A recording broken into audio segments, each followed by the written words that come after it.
What is up, heroes? This is Midnight Zero, and welcome back to Hero Vs Zer0, the final episode, the finale of the season. Once again, I'm joined by Nate. What's up, guys? It's Nate. I was trying to come up with something creative, and you know what? I thought that would be surprising. Regardless, That definitely caught me off guard. we got a lot to talk about this episode. Starting all the way with a couple weeks back, actually. It's actually, you know, our bad. We showed the results for the Zelda challenge, and Myerscodex / Ben was very polite, very kind about bringing up that, hey, you know, maybe we didn't actually evaluate the right Zelda run he submitted, and he was 100% correct. He actually submitted a run that was 3 minutes and 25 seconds, which is significantly shorter than the fastest one that we had given credit to in that evaluation. And after talking it over together, we pretty quickly decided that Ben's run deserved first. And so contrary to the point totals and everything indicated in the last episode, we actually have changed it around, and Ben got first, and then Taprus got second, and I believe Noah got third, I think? Yeah, I think so. Yeah, so that's what we changed it to. Again, sorry it happened, and thanks for understanding, especially to those of you that did place in the top 3 last time, but now had your point arrangements and everything like that shuffled up. So sorry about that, and thanks for understanding. And if you want to take a look at his run, we'll leave a link, because honestly we don't have enough time probably to show all of it, unless it's like 500 times sped up in this episode. So I'll leave a link to that in the description, so definitely give it a look. And with that out of the way, that sets the stage for this week's challenge. Nate, why don't you tell them a little bit about I Want to Be the Guy? So this challenge, all you had to do was get from the first screen, go up, go fight Mike Tyson without dying. And then the Nate difficulty was the same kind of thing, but you had to take a bit of a detour just before Mike Tyson, go around into this spooky secret room, get an item, come back down, and that was just a little bit of extra, something a little extra on the run. Unfortunately, we didn't get anyone completing the Nate difficulty this week. There was one particular jump that I think caught a lot of people off guard with how difficult it really was. Yeah. But apart from that, the Nick difficulty runs that we did get was super duper clean, so good. Had a couple strategies that I had never seen before, and neither did Nick, I don't think. Yeah, no, I was definitely pleasantly surprised by some of the cool platforming, some of the cool jumping movement, and all that stuff that the submissions did show. Yeah, like when we first saw that people were opting to jump over the apples to bait them into falling rather than running underneath, that looked really cool, and seemed faster as well. So how about we check out those runs right now, Nick? So in third place, we have Noah, TheHockeyGamer. This one was really solid. Goes to jump over the apples instead of running under them like we mentioned before. And he even plays it a little risky when he's just getting to Mike Tyson. There's a little bit where there's a moving platform and a spike drops down on you. Some people would opt to jump and bait it down and then, you know, go back to the platform and breeze through it quite safely. But Noah just kind of flew through, squeezed under the spike like a madman. And it was a much riskier way of doing it, but much faster and definitely looked cooler. So he's got bonus points for that. Couldn't agree with it more myself. Overall, and just any sort of completion of this challenge is really impressive in and of itself, given I Want to Be the Guy is a really difficult game. It's a very challenging platformer, so getting to a particular boss and beating that boss deathless is just overall very impressive. And with that being said, we're going to move on to our second place participant, hero, Taprus Light. So congratulations on second place. Taprus, you had a very clean run. Like we mentioned, you know, just moving through, blazing through these obstacles, and doing so in a very clean, quick manner.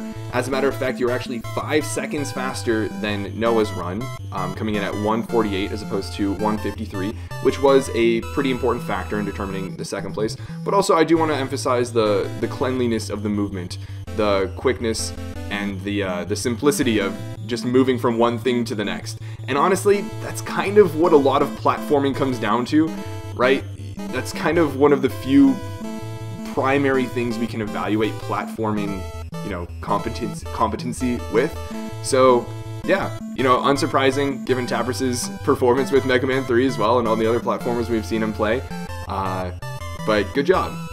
Good job indeed. And with that being said, do you wanna reveal the mighty first place contestant? Oh, okay. And in first place, people might... It's not really much of a surprise at this point, but in first place we have Ben or Myerscodex. Man, oh man, this run was slick. It's clean. Very, very similar to Taprus's, and actually a second slower.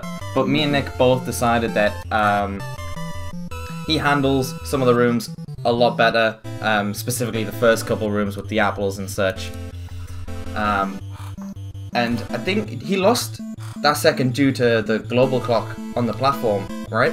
Yeah, so what it really came down to is Taprus completed the 2 rooms prior to Mike Tyson about a second or 2 faster, but Ben actually completed the first 2 or 3 rooms roughly 3 or 4 seconds faster.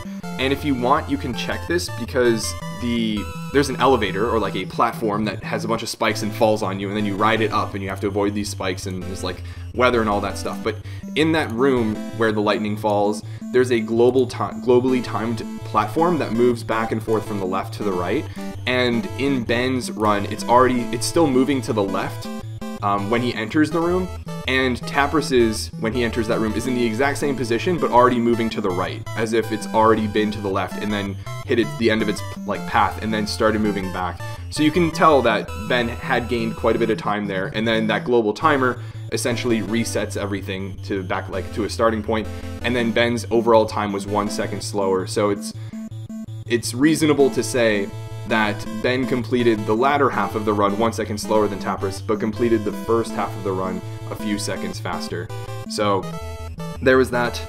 That was a big factor involved in the evaluation. And also, when you look at the fight with Mike Tyson, something I think that only Ben did was single jump, like KOs, I guess, if you want to call it. In the battle with Mike Tyson will open his mouth, and that's when he's most vulnerable.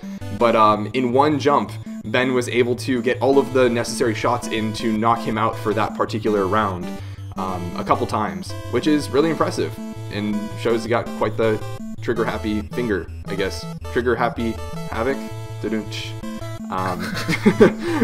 But, oh, man. But yeah, so overall, it was a very tight race. It was a very tight competition, but Ben is able to edge it out with the quick platforming in the beginning and a couple of clean platforming and even, I guess, like bullet moments, I guess, in the boss battle. So congratulations to Ben on getting another first place. That's his 4th first place in the entire competition. And congratulations to both Noah and Taprus for very impressive, podium deserving completions. And then also congratulations to Mr. Leo 4901. I got it down this time. Got it down. And Thomas from YoshiGamesTJ for submitting your attempts. Leo, you did manage to complete it. Again, as I mentioned earlier, that is an incredible completion on its own. And YoshiGamesTJ, thank you so much for attempting to complete it. I know you were pretty far from completing it, but I appreciated the attempts. The effort was there. And so I think that just about covers the I Want to Be the Guy challenge. So before we get into the final results, the end of it all, let's take a second to look back on the rest of the season. We started with a Smash Bros. Combo challenge, and it was really fun getting to see people's combos from a bunch of different Smash games, a bunch of different characters, a bunch of different characters getting comboed, and it was a very fun way to start, include a lot of people. Then there was Mega Man 3. I think this is the first time that people actually got a little frustrated with completing the challenge. Nate's very familiar with the frustrations that come with platforming, and especially Mega Man 3. But yeah, that was definitely a fun, intense, tight platformer. And then Pokemon came around, which is a totally different skill set, right? Totally different knowledge base, totally different type of game. And we had a huge tournament. I think it had 16 people in it. And over the course of a week or so, everybody got the chance to play 2 games. And most people, even if they were already familiar with Pokemon, got the chance to play in a tier that they probably didn't frequent too often. So it was very cool getting to see all of that go down. And then, of course, there was Zelda. right? Some old retro, old school. I wouldn't call it like open world exploration action RPG, I guess. Again, it's a completely other skill set as well. Right, completely. And it was a lot more about, you know, route optimization and finding these tricks, right? For probably playing a game you've seen plenty of times, seen speedrun, a couple times, but never having to incorporate some of these little tricks, these little glitches.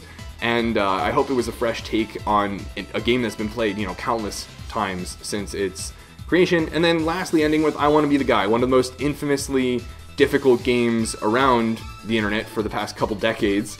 And yeah, another platformer that really kind of throws back to some Mega Man tightness, but also some humor in the unexpected challenges you'll encounter in the game. So a lot of different skill sets, a lot of different games, a lot of different platforms. I hope that there was a lot to appeal to different people. All of these challenges were free, and that, I mean, I guess except for Smash Bros, unless you wanted to emulate, most of these games should have been very accessible, which is, you know, one of the goals of Hero Vs Zer0. So I hope that all of those people who did participate, of which there were 18 unique participants, by the way, did enjoy the challenges they did participate in. And I guess one other thing before we get into the final results is I want to give a special shout out to Ben, Noah, and Thomas from YoshiGamesTJ for being the only 3 people to participate in every single event. It was really nice to see that there are people dedicated enough and interested enough in Hero Vs Zer0 to participate in every single challenge. It means a lot to have that sort of support, so thank you guys for that. And I think with that we can get into our final results. What do you think? Yeah, I think it's about time. It's about that time? Yeah. Alright, so admittedly for those of you that have been most invested in the past couple of weeks, which are those of you that were the, you know, biggest competitors, you probably already know the results given the results of the last challenge. But nevertheless, in third place we have Taprus Light.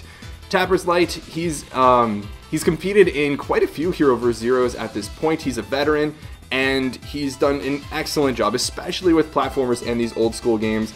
It's always really funny when we check in on the Discord and there's a new challenge and we see how people are doing. Taprus is almost always one of the first people to complete the challenge or get it in a particularly extraordinary way, like with the Zelda one where he was doing it with the preparation ahead of doing the dungeon, and he was still one of the first people to complete the Nate difficulty with it. It's very impressive seeing his old school gaming, his retro gaming skills, and I want to thank him for his participation in so many Hero Vs Zer0s prior to this season, and of course in this one as well, and congratulations on the third place, definitely earned it. With that being said, do you want to move on to second place?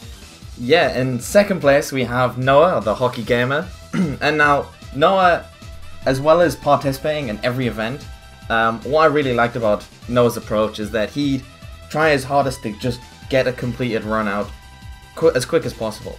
And then for like the whole week, he'll grind the challenge like a madman to get the time down, to get a certain trick down. Like, he'll be losing his mind in the Discord chat, but he'll get it down eventually. And he always stuck with it and always went for the Nate difficulties, which was like really admirable, to be honest. Really impressive, especially considering, what, did he use a PS4 controller to play Smash on?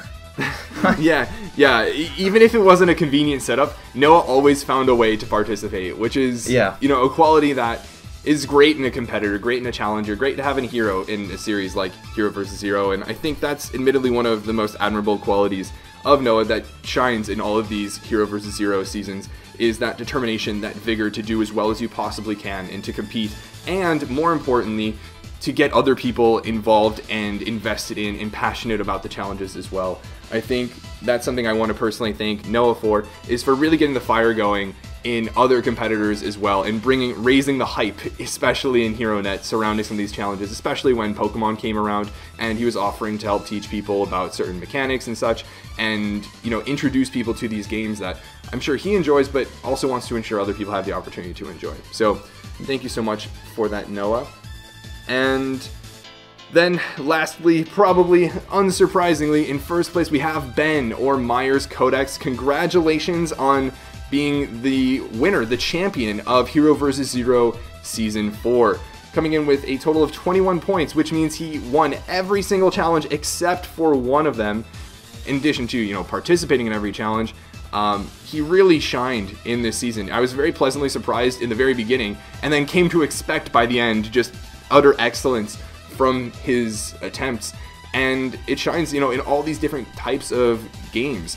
I hadn't taken Ben to be somebody who was super interested in challenges. I know he was always, you know, very knowledgeable, very good at games, but I was very pleasantly surprised to see just the utter determination, the zeal with which he attempted to do these runs in the best way he possibly can, and to succeed in doing so. You know, it was a real pleasure. Yeah, that just about covers it. Again, congratulations to Ben on winning this season of Hero Vs Zer0 Season 4. You know, congratulations to Noah for 2nd place. Congratulations to Taprus Light for 3rd place. And then, briefly, going over some of the other placements. Congratulations to Mr. Leo 4901 in 4th place. You definitely stepped up your game around halfway through the season, and it would have been crazy to see if you had participated in each of the events as to, you know, what type of competition you would have brought to the game. And then congratulations for the tie in 5th place to Thomas from YoshiGamesTJ and Faye Phantom. I want to give a quick shout out again to YoshiGamesTJ. This person attempted every single challenge and only completed one of them and managed to get into 5th place. That is impressive, that is determination, that is consistency. That's perseverance, so thank you for that. And then in 7th place we have Drake, 8th place we have Vivi, 9th place we have Does Not Compute and Sir Pole, in 11th place we have Alex, Bedoofus, and Munch, and Sam, and Jerry, and in 15th place we have Caitlin, and Tack, and Mixerpan, and Fighter Ninja. So 18 unique participants, spanning 15 different, I guess, like ranks, and yeah, it was a good season. It was fun coming up with the challenges. It was fun doing the challenges. It was fun working with Nate. It's a lot more fun working together on this sort of a project than doing these challenges, grinding out these challenges alone. And yeah, if you guys have any feedback on the season as a whole, please do share it in the comments section below. If you guys have any, you know, comments regarding the challenges, if you think there are certain games that are that lend themselves to having challenges, do let me know. Regarding a future Hero Vs Zer0, Date and I were talking about this before this video. If there's going to be another one, it will be a while. Probably after April or May, like that much of a while, just due to the nature of our busy schedules and everything, and having to take the time to prepare graphics, time, coordinate when we can record these videos and actually have the time to complete these challenges ourselves. And yeah, there's a lot that goes on, or that goes into it, and there's also, you know, worth noting that we have to think of these challenges in advance too, and you know, there's a lot of preparation that goes into it. I'm arguably not 3 or 4 years worth. That's kind of on us for the gap between seasons 3 and 4, but there is a lot. So if you guys did enjoy this season, your appreciation would definitely go a long way in motivating us to complete another season when that does come around. And who knows, if you guys liked maybe subsets of the season, there can be like a Pokemon tournament hosted every now and then, or some other random challenge every other month or something like that, to make a little bit more of a sustainable, more accessible way of kind of cultivating the environment of Hero Vs Zer0, but not having a full-on, you know, month-and-a-half long season. But yeah, Nate, do you have any other thoughts regarding this season as a whole? I think you covered about everything as per usual, but it definitely was, yeah, it's cool. It definitely was a lot of fun to work on, and I definitely want to say thanks for letting me like sort of work and do the challenges with you and stuff. Aww. It's been so great. And I'd definitely be down for another season if that's what people want, but again, it'll be a while. Like, oh man, we gotta come up with the challenges, and then it's like we're restricted to what games we do, because we don't want to make them where people have to buy games just for these challenges. We want to make them accessible, easy to pick up and stuff like that. So it definitely takes a while, but I'd be more than happy to do it. Awesome. Always happy to hear that. And I think that just about wraps it up. Again, congratulations to Ben, Noah, and Taprus for your impressive placements on the season as a whole, and thank you so much to every person who participates in these challenges. It's your participation that makes it worth it, and I hope that at the very least throughout this season you've had the opportunity to try games you hadn't played before, to try genres you maybe hadn't learned about before, and even if you were playing games you had heard about or even beaten before, you were able to give them a go in a new, interesting way and add life to a game that otherwise may have gotten stale for you, because that's, you know, a big part of the goals of Hero vs. Zer0. And I hope that there was a bit of fun, at least, in going through these challenges with other people, arguably commiserating at times, and kind of creating a competitive but collaborative sense of environment to play the same sorts of games and bond over those experiences, because again, that's another goal of Hero vs. Zer0 and HeroNet, which now integrates really well with Hero vs. Zer0. So thanks again so much, and thank you again, Nate, for helping out with this season, and thank you again for the three row from the previous 3 seasons and your continued participation in the series. First as a participant and now as a It's my co-host. pleasure, Nick. So anyways, we will see you guys in the next season of Hero vs. Zer0, if there is one, when there is one, or maybe some other random series, or maybe just on Discord. But until then, this is Moon Knight Zer0. And Nate? And this mission is complete.